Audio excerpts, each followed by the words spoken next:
Hey guys, welcome to Tutorial Guru. Today we'll be learning how to WhatsApp yourself, and now let's start right in. Now to WhatsApp yourself or ourselves on WhatsApp, first open up the WhatsApp. And in order to proceed from over here guys, if you are not or your account is not available for you like this over here, this is mine where it says the you can just search for it, and while searching for it, enter your number over here of your account.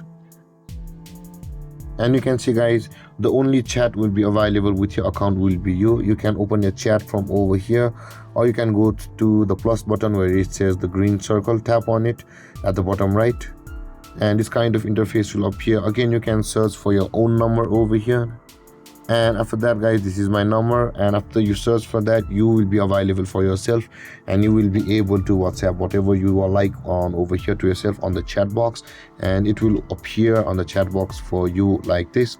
And with that being said guys, this is how to WhatsApp yourself, and if you have any confusions or questions regarding the topic, feel free to comment in the comment section below, and don't forget to like, subscribe and hit that bell icon for more videos. Thank you for watching guys. Peace.